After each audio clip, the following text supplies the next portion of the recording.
double checking that this is on, and it's green. We're good. We are good to go. Hello everybody, welcome back to the channel. It has not been too long since we've had a book-related video on the channel, but it has been some time since I did a book-related video. For a while, I didn't really see myself making creative book-related content. I was reading and I was enjoying the things that I was reading, and there were some things that I, occasionally had the idea of talking about in a video.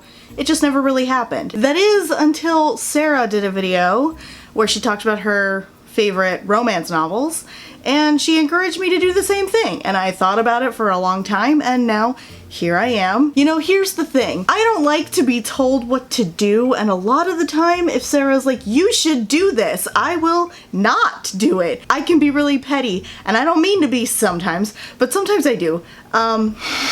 This was just one of those times where I was like, you know what? No, I've read a lot of really good books by a lot of really talented women, and they all deserve to be talked about. Let's just not ignore them, maybe? So today I've got 6 romance novels, and I'm using that term just a little loosely because one of them is technically YA and not actually in the romance section of a bookstore, but I think it fits into the YA romance genre. So I'm counting it in this group because I think it's worthwhile to talk about. We actually have talked about it on the channel before, but you know what? I got things to say. So the first book that I want to talk about is Brazen and the Beast by Sarah MacLean. This is the second Bare Knuckle Bastards book. This one is my favorite one so far. I absolutely adore the first one, which is Wicked and the Wallflower. Side note, if you're looking for a kind of loosely based on Hades and Persephone historical romance, Wicked and the Wallflower is your go-to. You can ask pretty much any author that has read Wicked and the Wallflower and they will recommend it for the same reason. However, Brazen and the Beast, as suggested by the title, is loosely based on Beauty and the Beast, which is only one of the reasons that it's my favorite one so far in the series. Another huge one is the main character, Hattie Sedley, Lady Henrietta Sedley. She's a plus-size woman, and she wants to be a businesswoman, and she's just so competent at everything that she does, which sometimes could be a flaw in the book, and I don't think that's the case here. Brazen and the Beast is about Henrietta Sedley basically forcing her own coming-of-age story. She's well beyond the marrying age of her time, and she decides one night on her birthday that she is going to a brothel and she is going to get her life started, and the next day she's going to convince her father to let her take over the family business, and instead she finds a tied-up man in her carriage and, as politely as she possibly can, asks him to evacuate so she can, get on with her plans for the night. It turns out that this man is the brother of the main romantic lead in Wicked and the Wallflower. His name is Wit, but his street name is Beast. Wit is very well known for not talking. Hattie, on the other hand, is very well known for talking a lot. However, Wit being the lead in a historical romance, he's, kind of roguish and runs an illegal business with his family. So essentially what that means is that Hattie and Wit end up being business rivals until they get sexy. I don't want to give too much away about this book, but I do absolutely love this. Hattie gets everything she deserves. I mean, it's a romance novel. Don't they all? That's why we read romance novels. So far, although I love Felicity and Devon from the first book, Hattie and Wit are my favorite couple. I just really love Hattie a lot. Highly recommend. Fix Her Up by Tessa Bailey is genuinely one of my favorite books. I've read this book twice. I barely ever reread books that aren't Pride and Prejudice, and I've read this book twice. I put it down so I'm not flinging it around, but Fix Her Up is about Georgie Castle and Travis Ford. Georgie Castle is the youngest Castle sibling. She, has a kind of a legacy to live up to in their small New York town. Georgie is not only a virgin, which she doesn't really seem to care about, it's just a fact. She's also a birthday party clown as a living, and she wants to be taken seriously as a person, regardless of what she does for a living. Travis Ford is a former pro baseball player. He had a really bad injury, and now he can't play professionally anymore. He's also Georgie's brother's best friend, because of course he is. Travis is given an opportunity to audition for a sports casting job on a very wholesome and family-friendly sports channel. The only roadblock to that is that he has a really bad reputation of sleeping around and using women for pleasure, essentially. Just, you know, all around being like a mad boy athlete, I suppose, if that's the trope we're gonna go with. Travis Ford is a lot more than that, and Georgie Castle knows it because she's known him for over 10 years. So Georgie and Travis agree to fake date because they basically want the same thing. They want to be taken seriously in a light that most people that they know don't see them in. The catch is that Georgie is already head over heels in love with Travis.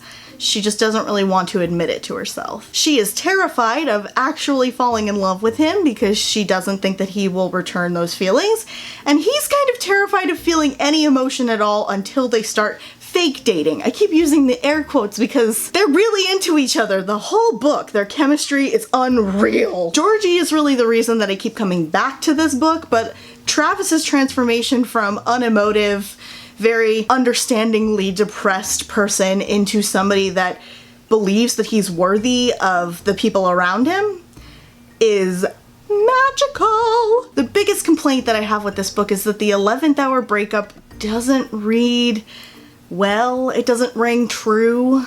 It feels very much like Tessa Bailey knows what her genre is and has to like force certain things to happen because it's a romance novel. It's all because of Georgie's older brother Stephen, who I hate. He is the worst. I hate Stephen so much. But that just goes to show you that you can absolutely detest a character in a book and still love the book. Stephen is just the worst, and I live with it. The next book I listened to the audiobook of, and it's Pride and Prejudice and Other Flavors by Sonali Dev. Let me tell you. So from the title, you can probably tell that it's a Pride and Prejudice adaptation, and I have to say, I think it's one of the most inventive Pride and Prejudice adaptations to date. There are many different ways that you can tell the story of Pride and Prejudice and many different ways that you can interpret those characters, and I think Sonali Dev has done the most creative work so far, and I am currently writing my own version of Pride and Prejudice. The thing about it is that you can't really place one Pride and Prejudice character with one specific Pride and Prejudice and Other Flavors character, except for Wickham. Wickham is a woman. Wickham is a white woman with dreads, so that tells you exactly what you need to know. Trisha Rajay is a doctor. She has a huge family like the Bennets. She has a very complicated relationship with a lot of her siblings, specifically one who is running for political office. She's also the only surgeon that is willing to and capable of performing a very specific eye surgery on a patient of hers who happens to be, I guess, the stand-in for Georgiana Darcy because her older brother is DJ. His name is actually Darcy, but he has a lot of Lizzie's qualities in his personality and in the fact that he comes from a poorer family than Trisha does. It's kind of difficult to suss out which one is supposed to be Lizzie and which one is supposed to be Darcy, and I liked that about it. I liked that Sonali Dev wasn't afraid to take characteristics of both of them and assign them to each character of hers, which I don't think any other adaptation of Pride and Prejudice has ever done that, and I just liked it. It was refreshing. I guess it's pretty important to note that DJ is British Nigerian, I believe, and Trisha's family is from India. I just really loved the story. So like I said, Trisha is preparing to do an operation on DJ's younger sister, who's an artist.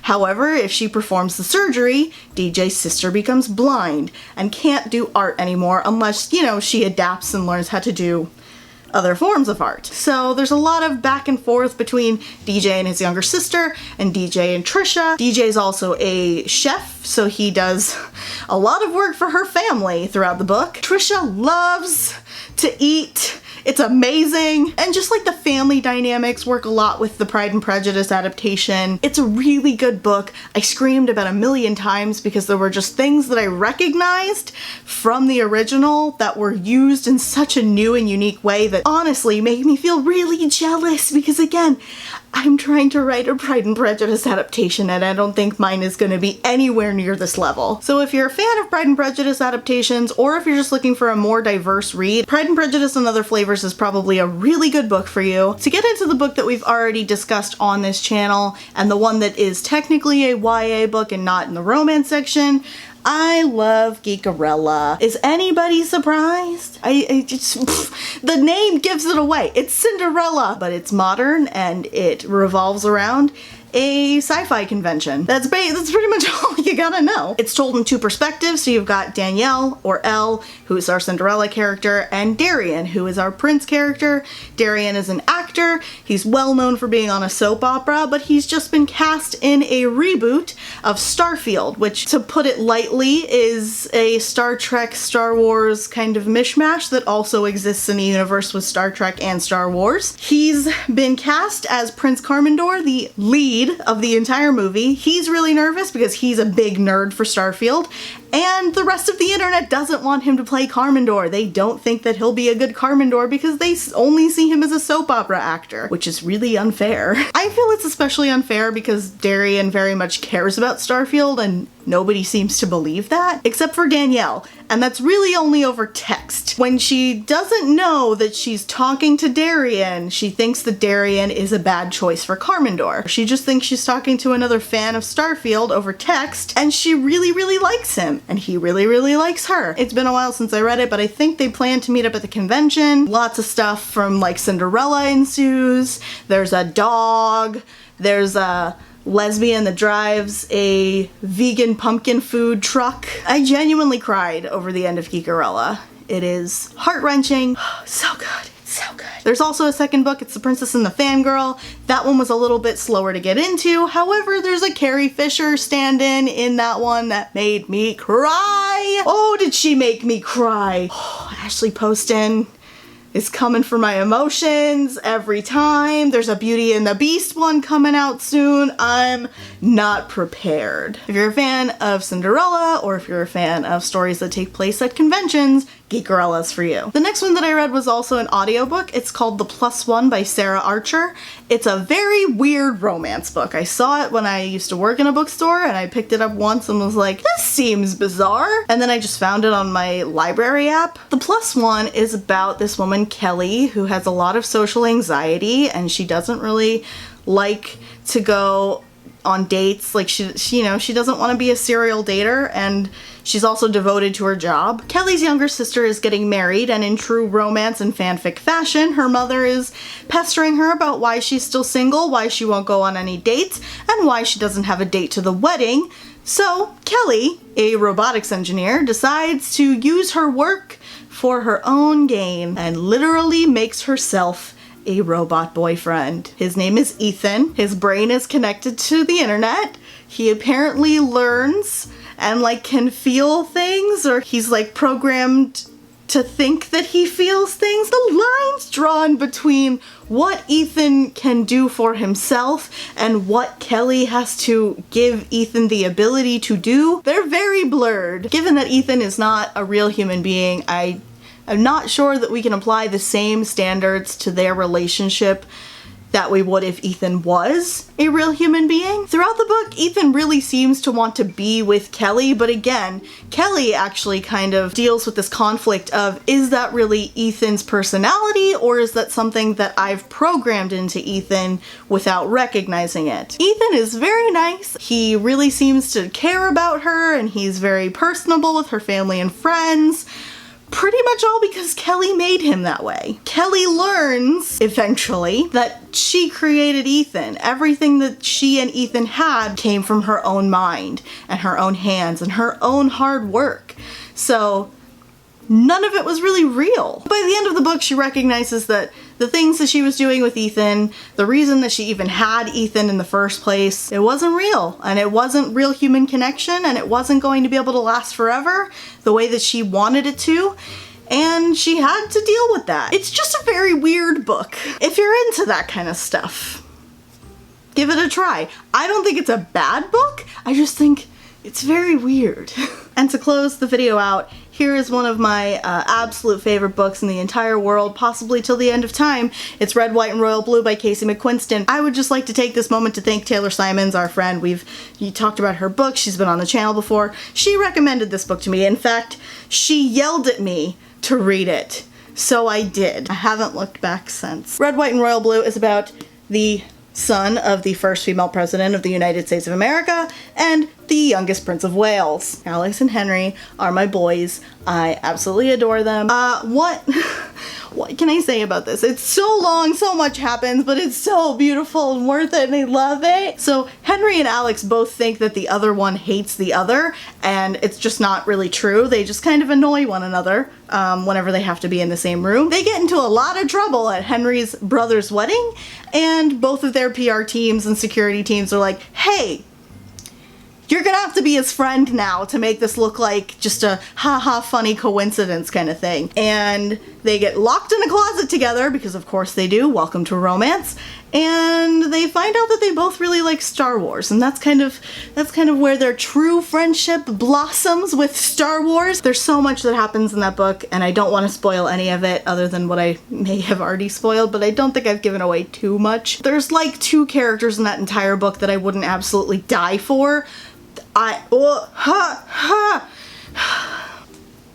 can't say too much because I really genuinely want people to read that book. If you're worried about Henry being the Prince of Wales and like imperialism or stuff, that's dealt with. Oh, is that dealt with? I think I'm gonna stop yelling about this book because A, it's after 10 o'clock at night, my parents are both asleep, and B, I think I've said everything that I need to say about it to possibly sell it to somebody because it is just that good. Please, please consider reading it. Please, for the love of God, please consider reading Red, White, and Royal Blue. If you've read any of these books, please let me know in the comments below. If you have any other good romance recommendations, let me know as well. I'm always up for new recommendations. Now that I have sufficiently yelled over 6 books in the middle of the night, thank you so much for watching this video. If you liked it, please click the bell below so you don't miss any of our future videos.